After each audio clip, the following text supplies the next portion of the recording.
I mean, just a strange game overall. The ups, the downs, the missed calls, the bad decisions, the misplays. I don't know. And it was a win. So I don't know how you feel about this game. And it's the first game of this series. A lot to talk about. Plus, the return. Max Scherzer, he's back. We're going to talk about it all.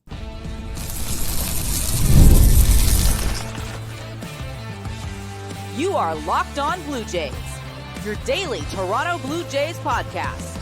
Part of the Locked On Podcast Network, your team every day. Welcome back to Locked On Blue Jays. Thank you for making Locked On Blue Jays your first listen every day. We are free and available wherever you get your podcasts and on YouTube. Part of the Locked On Podcast Network, your team every day.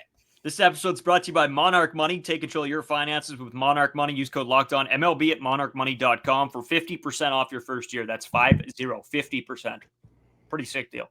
As always, I'm Brayden Ewasco. He's Carter First. You can find us on Twitter, Brayden5 Ewasco. Carter First, too, as well. Our main Twitter account for the channel, at Locked On Jays. It's where we post everything. Also, you can find us on TikTok and Instagram, at Locked On Blue Jays.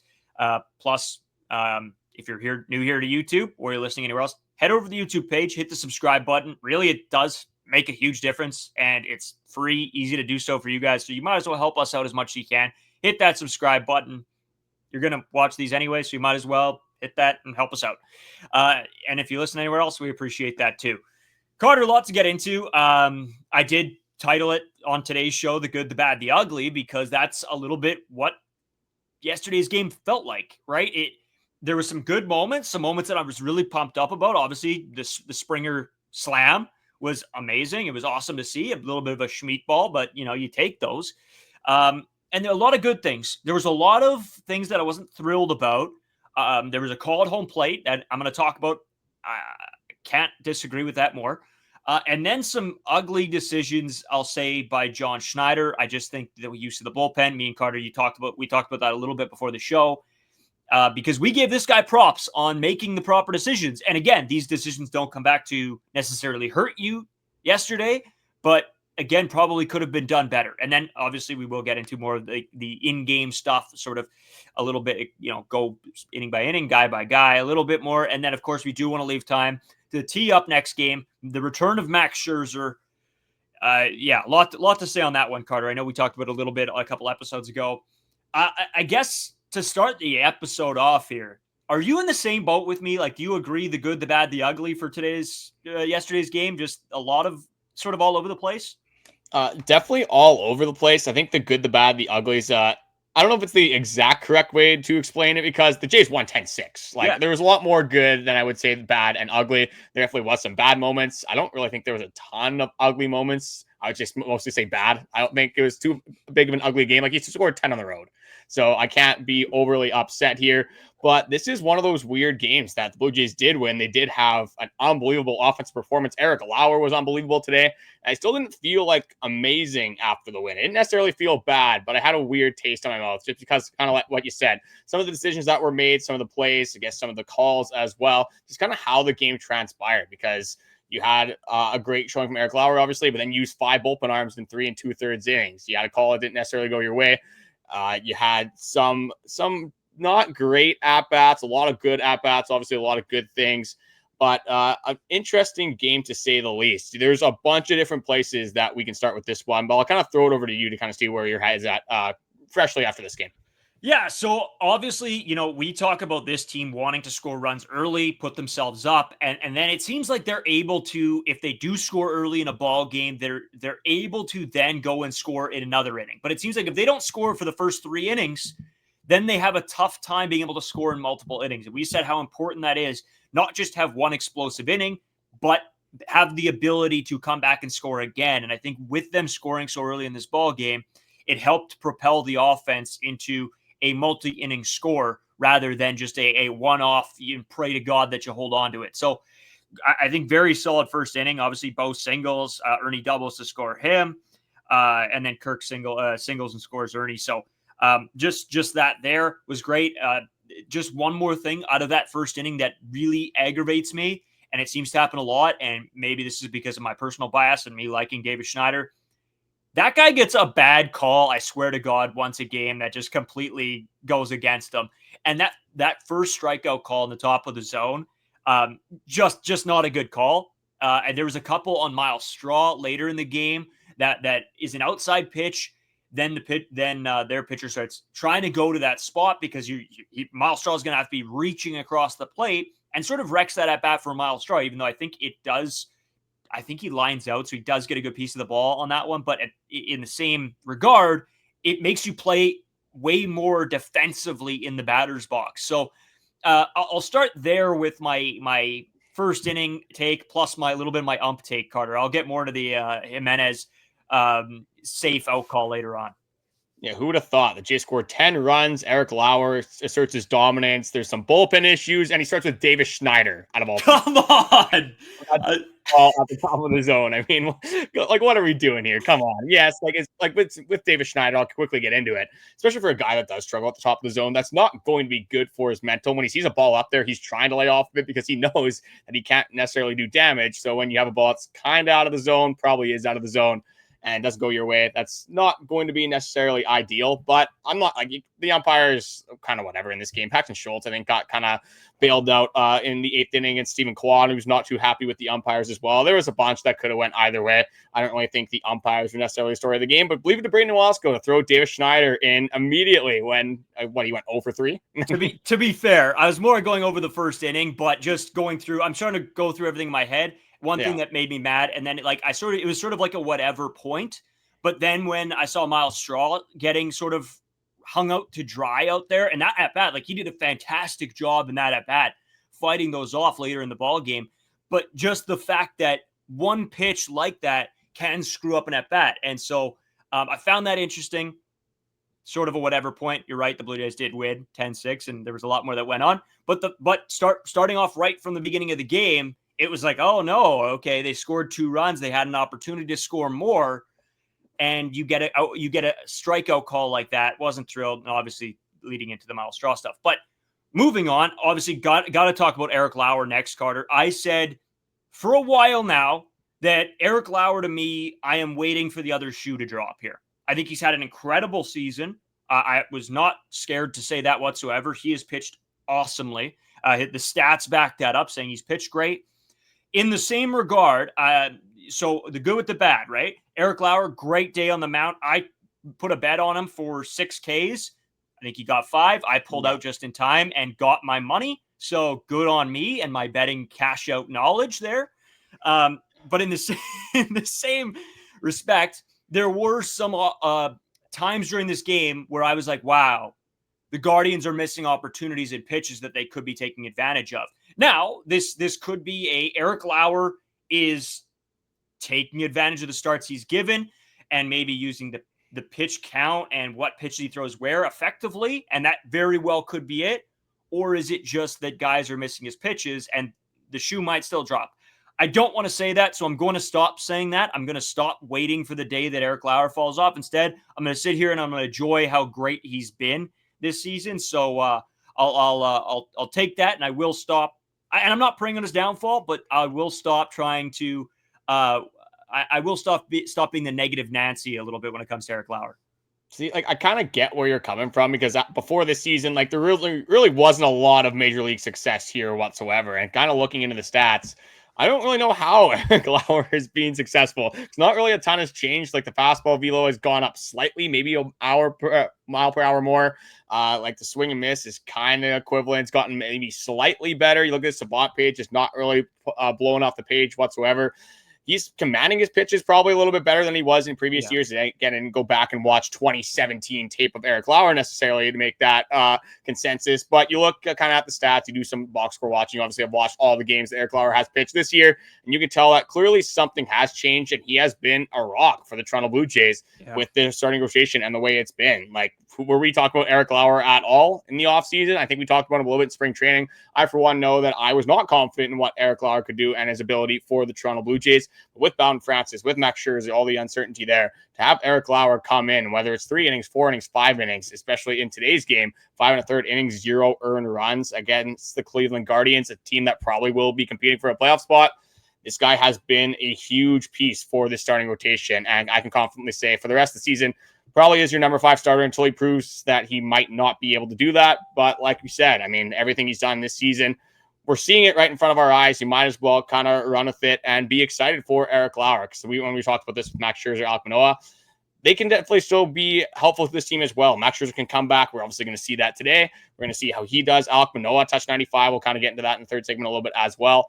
But with the difference between those two and Erik Lauer is we've seen it from Erik Lauer time and time and time again this season, where there's a lot more uncertainty with those two players. So Erik Lauer has done more than enough to earn himself a routine spot in the starting rotation, a start every fifth time around. And we'll have to just wait and see how the rest of the season can pan out for Erik Lauer. Just on the day, using all of his pitches pretty well, 12 whiffs. Again, there's always going to be, no matter if you're Kevin Gausman, you could be Tyreek Skubal, who Denzel Clark, a little shout out to him, absolutely launched off Tyreek Skubal. It doesn't matter who you are. Eventually, at some point, you are going to throw some cookies. You're going to have some mistake pitches. It's just whether the other team takes advantage of them or not, and it hasn't really happened to Erik Lauer whatsoever recently. No, and you're right. When it comes to the Erik Lauer stuff, and we'll talk more about Max Scherzer and Alek Manoah later on in the show. But yeah, Carter, you know what? It shows a lot for a guy to have the ability and to go out there and get the job done, right? That is one of those things that just can't be quantified, right? Some guys just can get it done. And it's not about the stats. It's not about this and that. It's just eye test. It's just watching games. And sometimes if you want to call it baseball luck, it's baseball luck. Whatever it is a guy having a really, really strong season. And we talked about it before the season got going, Carter, the diamond in the rough mentality. We were talking about it for the bullpen, but it can happen just as much to a position player that ends up has a career year, or a starting pitcher that, you bring up, you give an opportunity and they take advantage of that opportunity. And if you want to call it luck, or you want to call it skill, or you want to call it, missing bats, whatever it is, Erik Lauer's been able to do it. So I got to give him all the credit in the world for taking advantage of the opportunity that he's been given. But Carter, moving on, a lot more to talk about, and I think we'll touch on just a couple more things here before we get into the George Springer of it all and sort of how that inning played out. I think we'll save the bullpen as well, but I do want to talk about just going off of the umpiring and whatever else. And this isn't really a shot at the umpiring crew. Andres Gimenez gets called out, or gets called safe at home to make the game 7-4, and that gets sent to video review. To every angle that I saw, it looked bang, bang. It looked like it was exactly the same time that he's touching the plate that he gets tagged. So in my head, how the rule is laid out, and I don't care about the tie goes to the runner thing. I think that's ridiculous. But it's the call that was called on the field should be the call that stands. And that's what the rule is presented as when you're talking about video reviews. And it gets sent up to the video review people or whatever, and it comes back and gets overturned. And I was thinking in my head, oh my goodness, this could be a turning point in this baseball game if the Blue Jays end up losing, that we come back to, that this could have been a momentum gainer and this team could have taken advantage. So I don't know why it was called out. To me, it looked almost incomprehensible, but it was called that. Good on the Jays. It didn't take them out of this ball game on an offensive standpoint anyway. So it didn't hurt you this time. But Cal Raleigh mentioned it. He was on on a podcast, I think, with the Barstool guys, just talking about the video reviews. Says he doesn't like any of the video reviews, not even talking about the umpire ones, the strike zone. He doesn't like any of it. And I'm saying if you can't get the call right, then there's no point of you having video reviews whatsoever. And for the most part, they do get them right. But if it's not 100% that you're getting a call right every single time, then screw it. I'm not for it either. I don't care. If it's not going to be 100% correct every single time, then I don't necessarily know if I need it either. Yeah, I was agreeing with everything you were saying right until that last thing you said. I think you definitely need video reviews. I mean, there's been a perfect game that happened, and it wasn't a perfect game because the umpire got the call wrong. Very obvious call at first base. Was it Jim Joyce? I believe that was in that instance. You guys probably know if you guys are listening to this podcast. Very popular clip. So I think right now, it's the way baseball's going. Like umpires, especially this season, we've seen it time and time again. You brought it up about the strikes and balls. Like, if we put the game in the umpire's hands, the Jays or just multiple teams are going to get screwed over day in and day out. Like the umpires have not been very good whatsoever. So at least having that video review system when it should be 100% correct, again, they're going to screw up 1 out of 100 times, 2 out of 100 times. It should be correct 100% of the time. I completely agree, but is definitely making the game a whole lot more fair having this video review. But this is I'm going to quickly just go into my take on it. Sure. It's a bang bang play. I actually had it as out when it happened, but then you look back, I kind of was leaning towards safe. But the main point of this is that they called it safe on the field. It was so close that there is no way in hell that you should be able to overturn this play, whether they called it out and they were trying to overturn it to safe or safe trying to overturn it to out. I have no idea what they're looking at to have something conclusive enough to make a call like that in that instance. Absolutely blew my mind in the moment. In retrospect, does not matter whatsoever. But like you said, that could have been a moment that we were looking back at, along with some of the bullpen decisions that we're going to go into in the second segment that could have led back to the Jays' demise. And we could have been a whole lot more upset on this podcast than we are right now. Yeah, we were getting close. We'll talk about everything as we come back. Stay with us. We got more. And of course, we will talk about Max Scherzer coming up in the third segment, plus a little bit on Alek Manoah and some injury updates for you guys as always. Today's episode brought to you guys by Monarch Money. You guys know how much I like Monarch Money because it helps me save on some dumb spending. I actually just had a conversation with somebody today on, how do you keep your spending in check? And ever wish why managing your money was easier? With Monarch Money, it can. Whether you're growing your savings or planning a big purchase, Monarch puts you in the driver's seat. It's like having your own personal CFO, giving you the visibility and the control of your finances. It's more than a budgeting app. It's a complete financial command center. You can track all your accounts, investments, spending all in one place. So in addition to managing your money, you're also building wealth. That's my biggest thing. Hey, how much should I be putting away every time? Should I be spending out on money on this or that? Well, it shows you everything. It shows you where you can put your money as well to really find some success here. Take control of your finances with Monarch Money. Use code LOCKEDONMLB at monarchmoney.com for 50% off your first year. That's monarchmoney.com, code LOCKEDONMLB for half off your first year. Carter, just as we continue on here, obviously I got some of my points out. The bang bang play at home, yeah, that's frustrating one. But I don't think it was the most frustrating part of the game. And maybe instead of the good, the bad, the ugly, I should have labeled that as the frustrating, the more frustrating, and even more frustrating. Because not just the video reviews was I upset about, and I know I'm going to send this over to you because I know you have some strong opinions on this, just how the bullpen was used today before we really get into the George Springer of it all and how awesome that felt and how big of that moment was for the team. Just the bullpen decisions overall, Carter, coming off of a pretty solid Erik Lauer start. Yeah, great Erik Lauer start. Like we're talking about Max Scherzer possibly going 4 or 5 innings. Erik Lauer's doing that for us right now. Don't know how players aren't hitting his fastball, but it's not happening. But that's besides the point. We already gave Erik Lauer his flowers here. Let's talk about the bullpen. Erik Lauer goes 5 1/3 innings. Brayden Fisher goes in. No problems there whatsoever. Makes quick work of a Guardians lineup. Those 7 pitches in those 2/3 of an inning. I don't mind going away from Brayden Fisher here. I think you already had him warm. You already had him in the game. I wouldn't have minded if you kept him going. Mason Flaherty, I don't believe he's pitched since that Turnbull start, and it didn't go very well there. Mason Flaherty, again, when Yimi Garcia comes back, I can definitely see him being sent down right now. Things clearly just aren't going well for Mason Flaherty at this point. But the part that doesn't make sense to me, and this is one of the first things, and like maybe the biggest thing actually in this game is Chad Green gives up moonballs every single appearance, it seems like, when he comes in. He's given the most moonballs up, home runs as a relief pitcher in the major leagues. Why are you throwing him in? I don't care what the score is. Why are you throwing him in with runners on and with runners in scoring position? Like it was the most obvious thing of all time where you see Mason Flaherty struggling. Chad Green comes into a game. I don't even love throwing him in the 7th, 8th inning to begin with. I don't care how good your starting pitcher is. I don't care how many runs are up. But you probably have to be like 7, 8 runs for me to be okay throwing him in the 9th inning, like we kind of saw earlier in that White Sox series. But don't know why we're going to Chad Green in that instance and what happens. It's an absolute moonball, and the game gets a whole lot closer than it probably should have been. Another thing doesn't make a whole lot of sense. Paxton Schultz goes up for the 8th inning. George Springer obviously makes that a little bit easier. Why are we using Yariel Rodriguez in this game? I don't know. Makes no sense to me whatsoever. At this point, you're up a ton of runs, and you're throwing Yariel Rodriguez. The only thing that I can think of from John Schneider's thinking here is that, okay, you've already seen Chad Green go in, you've seen Mason Flaherty go in, you've seen Paxton Schultz go in. You haven't really seen a lot of success. Maybe you want to stop flirting around with this and just make sure you do come out with the win. Throw Yariel Rodriguez, kind of get their outs when you can. But why didn't you stick with Brayden Fisher then if that's what you wanted to do? There's a couple decisions in this game that did not make a lot of sense to me whatsoever. And that was one of the reasons why they had to use 5 bullpen arms in a game where you only need to eat up 3 2/3 innings because your starter did such a good job against the Cleveland Guardians lineup.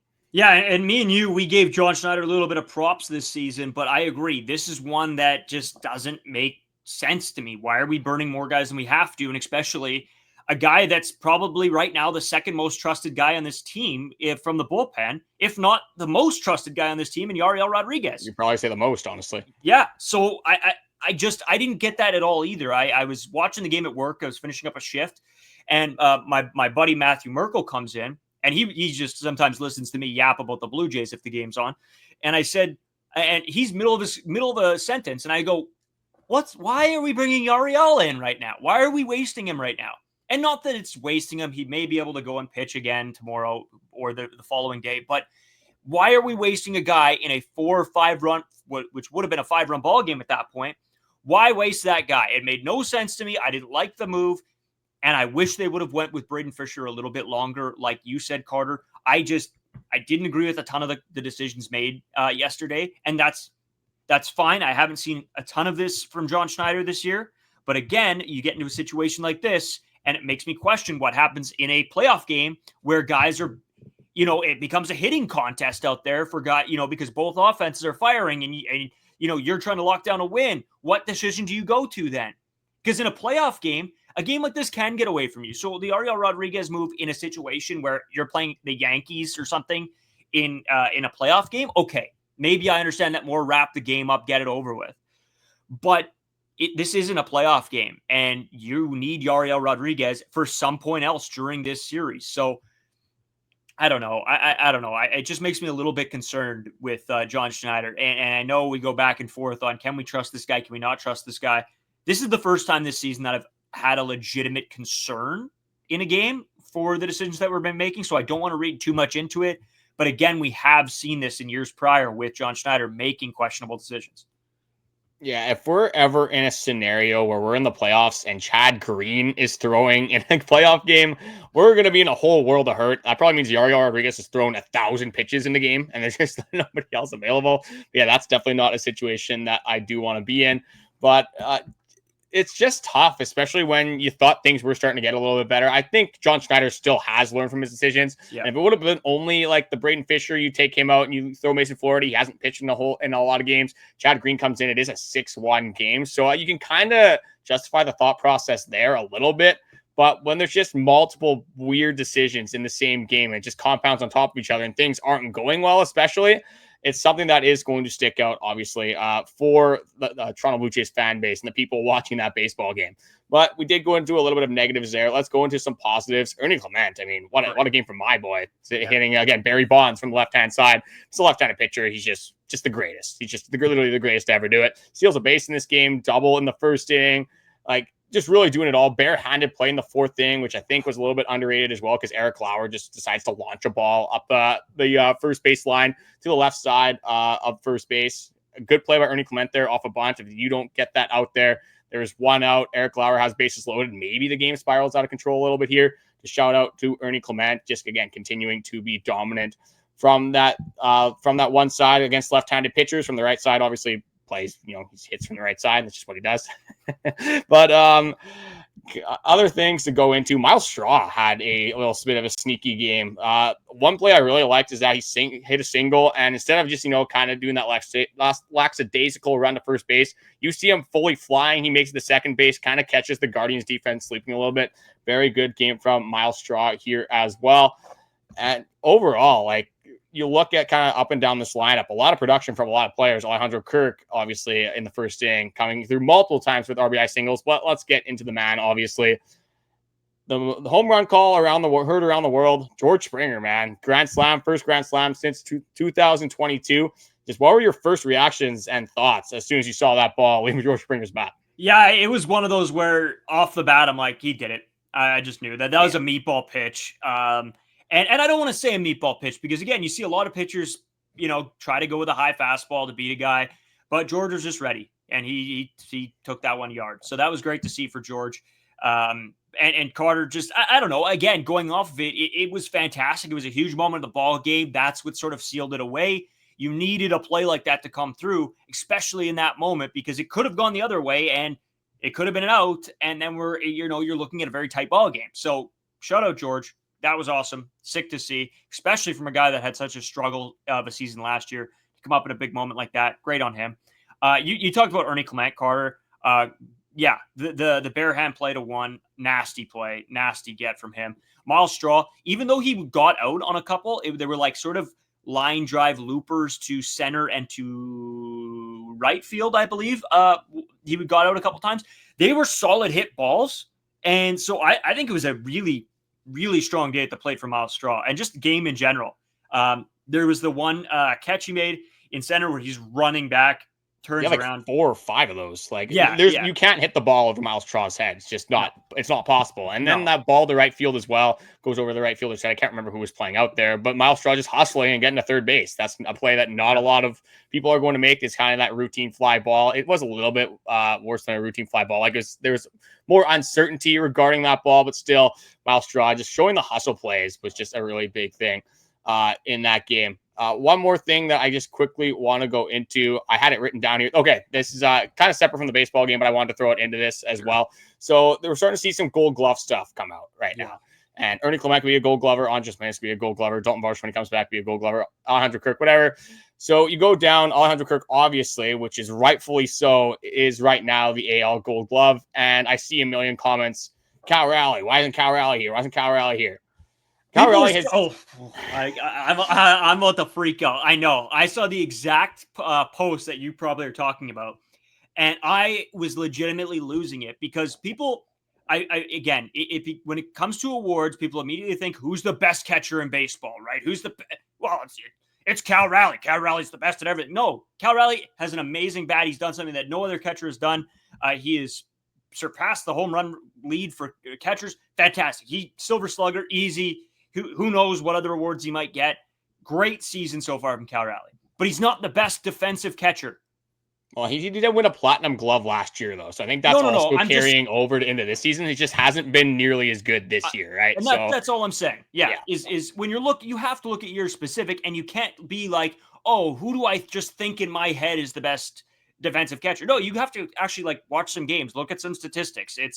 These awards aren't given out just, this guy's name is, I recognize that one, so I'll give it to him. No, that's just not how these awards work. See, to be fair, though, if Alejandro Kirk had 31 home runs, Cal Raleigh hasn't been, he's been average at best, I'd say, defensively, but if you're Cal Raleigh, if Alejandro Kirk had 31 home runs, every time somebody stole, he could absolutely launch the ball into the stands. Totally. He's going to hit 31 home runs as a catcher in Major League Baseball. I don't care how good or bad this guy is defensively. So, again, that's besides the point. Yeah. But it's kind of like the Vladdy stuff at first base this year. He's really, should he be the number one all-star in the AL at first base this year? No. I'm going to say it right now. It's a popularity thing. Should he be kind of in the top 3, top 4? Yeah, probably. He's not having a horrible season. I think Jonathan Aranda, I kind of said before, having a better season than Paul Goldschmidt. You can make the argument there.